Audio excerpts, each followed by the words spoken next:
अरे पढ़ा लिखा रहेगा तब ना पढ़ कर सुनाएगा।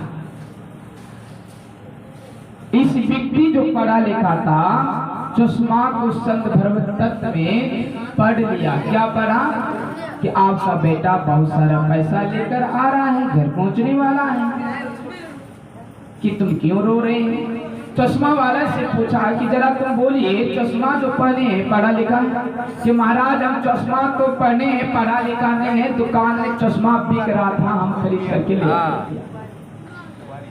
खरीद करके जो ले आए हैं उन चश्मा को हम सोचे थे जहाँ डॉक्टर का दुकान होता चश्मा देने से पहले जांच करके देता है कि आपका आंख कितना उत्तल दर्पण का है कि अवतल दर्पण का, कि दूरी वाला है कि नीचे वाला है। तो उनको समझाया, क्या समझाया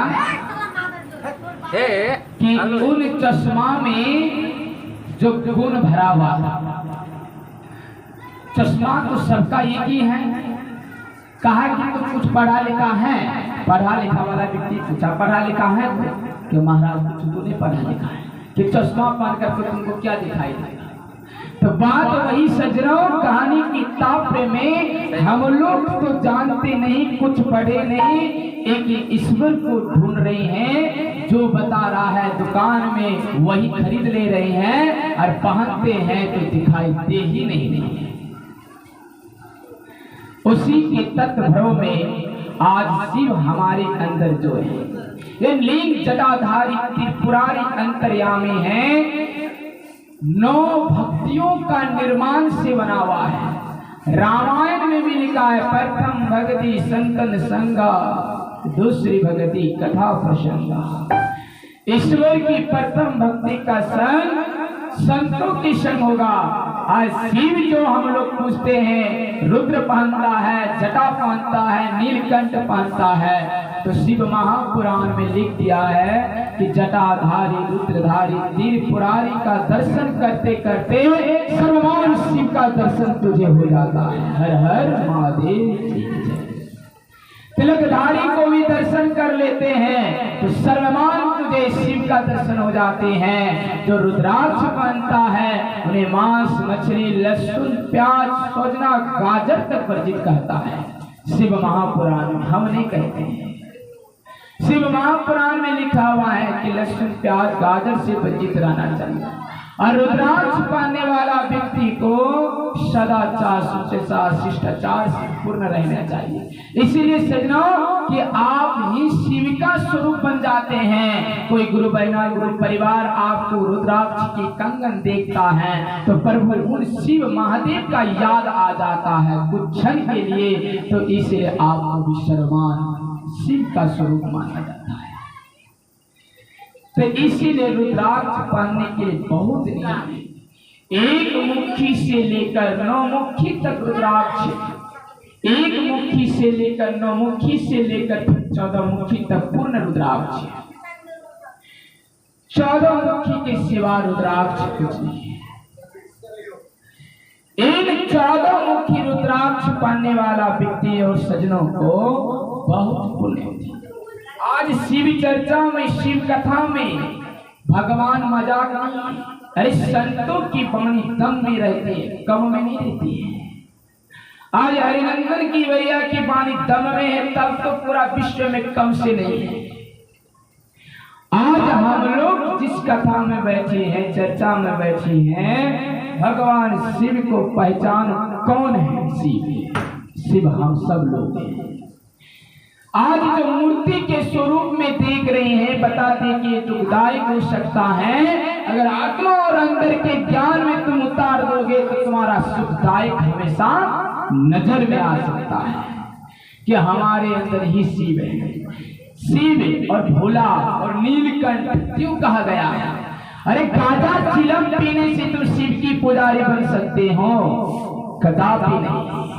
तब तो यहाँ पर तमोगुण की बुद्धियों पर बजर रहा है। अरे गाजा चिलम धतुरा पीने से शिव का भक्ति हो सकता है? कदापि नहीं। अरे भगवान श्री राम ने शिव जी का भगत है, अगस्त मुनि ने शिव जी का भगत है, और गौतम ऋषि मुनि ने शिव जी का भगत है। क्या ये गांजा पीने वाला शिव जी का भगत है? ये गांजा चिलम धाम धतूरा पीने वाला कोई नहीं है। सजनों, क्या कहते हैं कि भगवान नीलकंठ जो है इनके अंदर कंठ है, विष्पियां है। जरा हाथ उठाकर बोलिए। नहीं, जरा हाथ उठाकर बोलिए कि भगवान नीलकंठ जो है विष को पीता है? नहीं पीता, कंठ में धारण करता है। तो सजनों, हम लोग का विष कौन है? वही विष जो विष हम लोग के अंदर गुस्साशील, काम, क्रोध, लोभ, हिंसा प्रकट हो जाती है। इनको अगर कंट्रोल और कंठ में समा लेते हैं तुम ही नीलकंठ कहलाते हो। और दूसरा नहीं है भोला। भोला मत भला होता है। किसे कहते हैं? जो संतों की दया की याचना पशु पक्षी जीव जंतुओं में सेवा करने के लायक हो जाते हैं, तुम ही भोला और भला कहलाते हो, कोई दूसरा नहीं। भगवान शिव के आगे में जो जटा रखा है, ये जटा तुम लोग के भी अंदर, हम लोग के अंदर, सबके अंदर है। जटा क्या है? अरे सजनों, ये जटा हम लोग के अंदर जो है माया कहलाता है।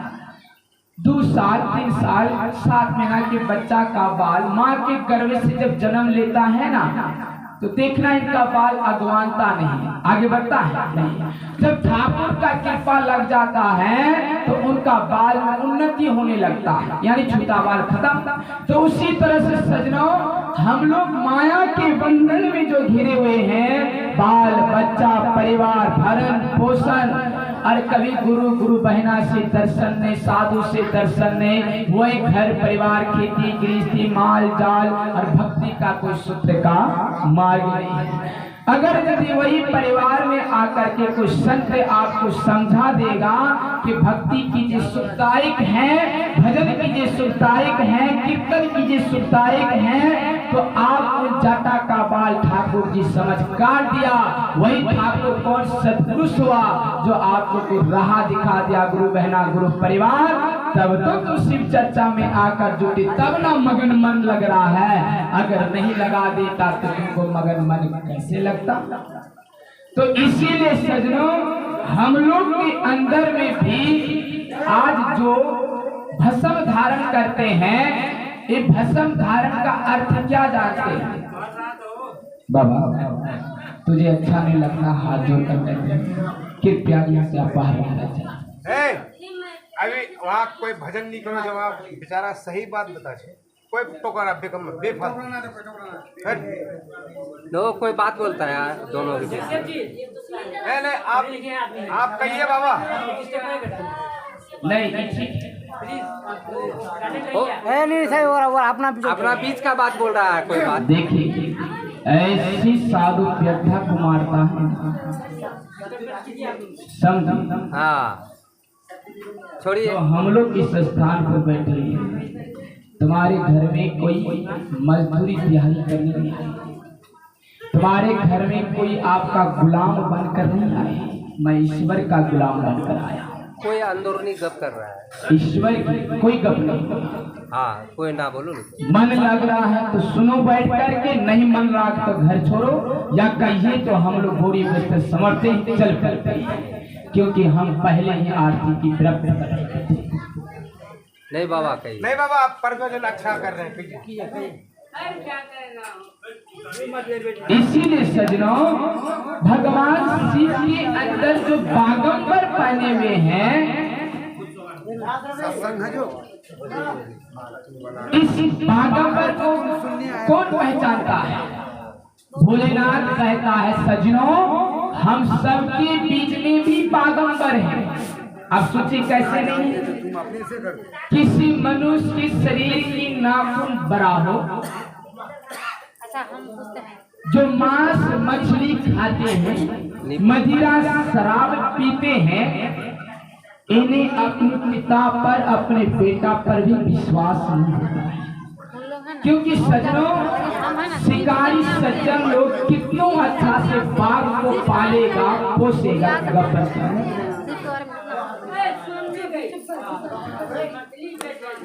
क्या तुमरा करते रहे थे?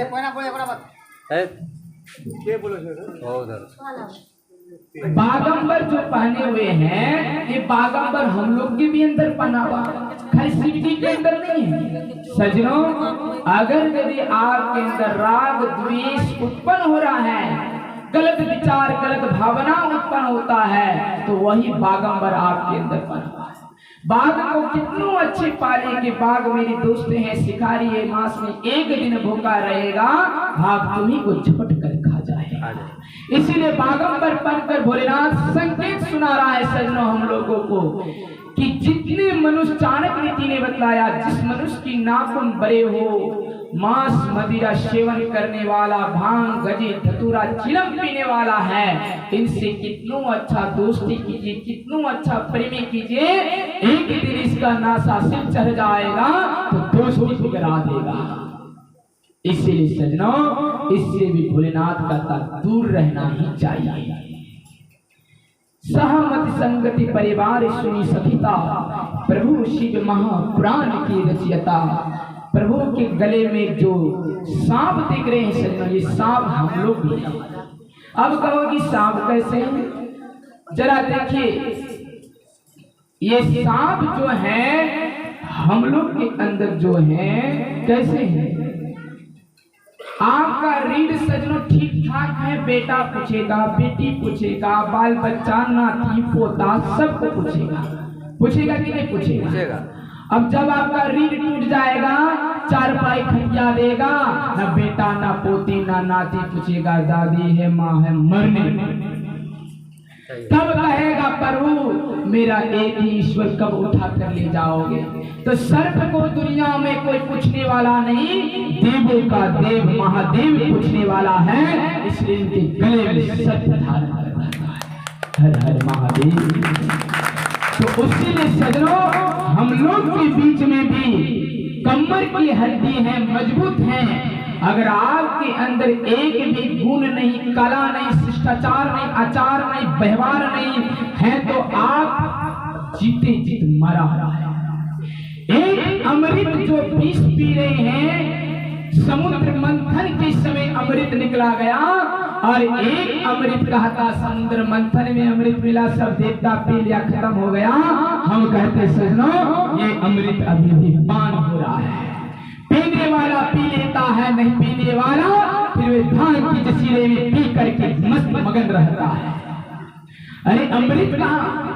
विष सबको देखते हैं, सुरामरा गुल्ली को देख लेते हैं, विष फरमेट को देखते हैं, विष है कि नहीं? लेकिन आज तक कोई सज्जन बोला है कि हम अमृत देखेंगे? देखा? तो अमृत देखने वाला चीज नहीं है, पान करने वाला चीज है। जहाँ साधु संतों के बीच में हरि कीर्तन सत्संग समागम हो, उसी को अमृत पान करने वाला चीज है। हर हर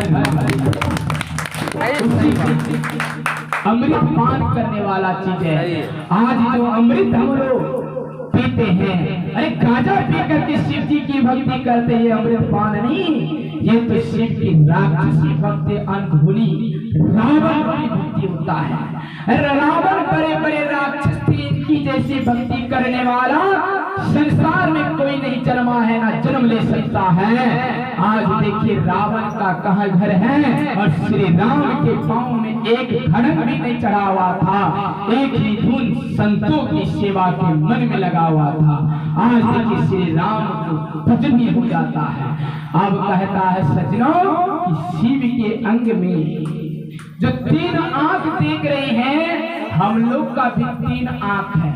जरा देखिए गुरु भाई, गुरु परिवार, साधु संत जन कि दो ही आंख है, एक दो आंख है ना, लेकिन तीन आंख है कि नहीं?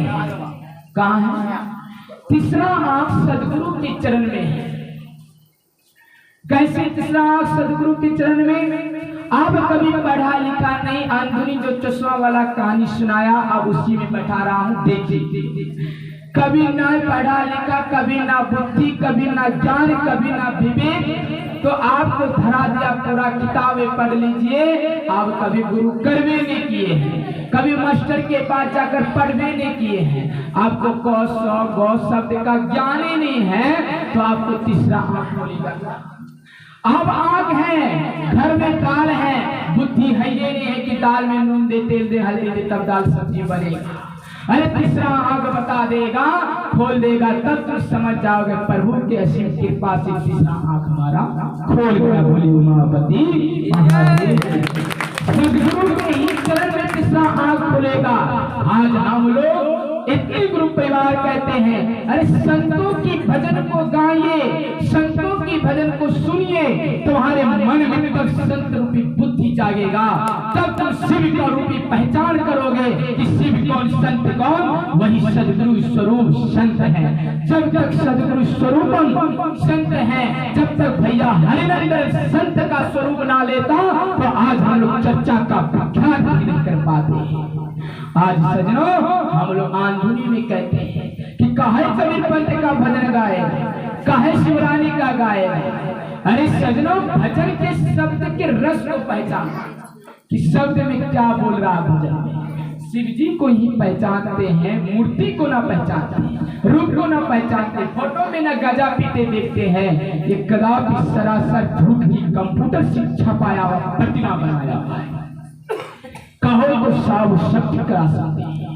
अरे शिव को पहचानने वाला तुम सच्चे कहते हैं कलयुग आ गया है। अरे कलयुग तुम और हम सब प्रवेश कर दिए अभी अभी।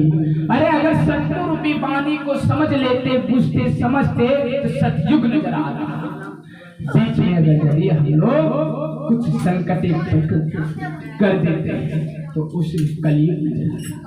तो सजनों, परमात्मा शिव महापुराण से पढ़िए और समझिए, शिव कथा को जीवन में उतारिए।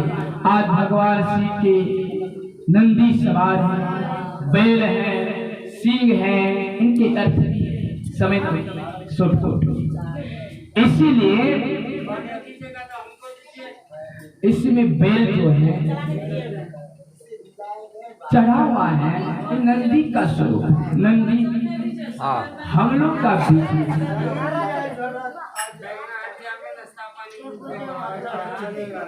कोई बात नहीं, 10 बाबा हो चुका है। ये भगवान जो शिव देखते हैं, उनके अंदर नंदी पर सवार है, एक सिंह जो देखते हैं, कान देखते हैं, मंत्री की राजा है। इसीलिए सजनों, शिव महापुराण में जो भी कथा है, सत्य शब्द से सुनिए, मन में उतारिए, हम लोग का जीवन का कल्याणमय होगा। शिव हमारे गुरु हैं, सबके गुरु हैं, सबके आदेश के शक्ति गुरु हैं और सबके बीच में सत्ता है। आज हम लोग के बीच में धन्यवाद है, धन्य सौभाग्यशाली है कि शिव की स्तुति कीजिए, शिव की कथा सुनिए, चर्चा पाठ और ध्यान मंगल कीजिए, जो हम लोग का जीवन का काल में रूप नष्ट होगा। शिव को पहचानो और शिव कौन है, शिव कैसा है, कौन गुरु है। सब लोग सब संतों पर जाइए, सुनिए, समझिए। ये नहीं कहे कि जिस गांव में शिव मंदिर ना हो, जिस गांव में कुटी भवन ना हो, उन गांव में जिना अधिकार नहीं। धन्यवाद है विनोद गुरु भाई के चरण कमलमान स्थितों पर। आज हमारे इस सोमवार उद्यापन की शुभेश्वर कथा पर, सोमवारी व्रत के काल भोग व्यक्ति पर जो इस सोमवारी व्रत उद्यापन रखा गया, इन कथा के नियम पाठों से जगत गुरु महेश्वर की असीम कृपा हुआ और हम सबके बीच इसी कथा का आयोजन हुआ। तो इसलिए दूर दूर से आइए, सबको आना है। जहाँ गांव में मंदिर है, 1-2 गांव में मंदिर रहना भी अस्तूरी है।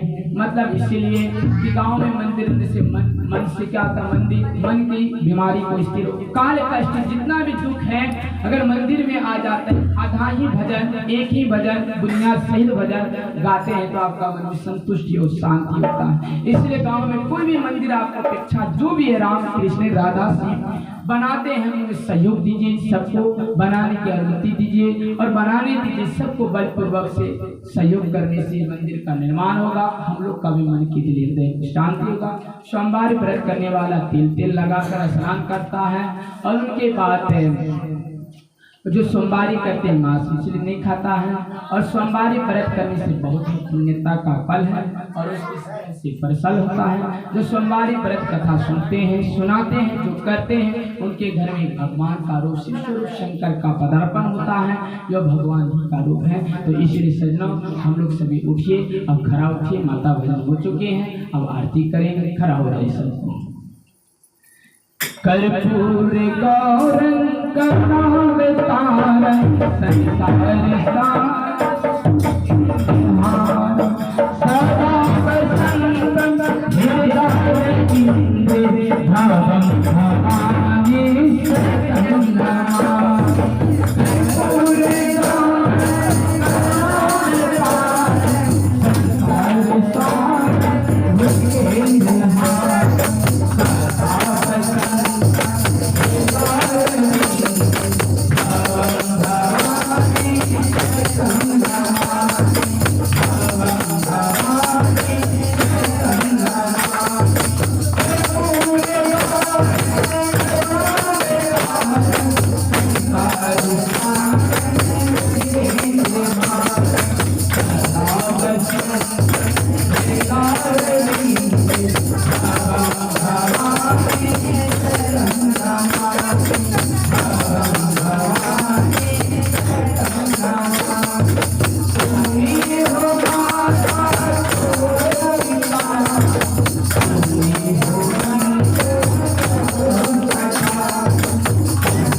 हो गया आर्थिक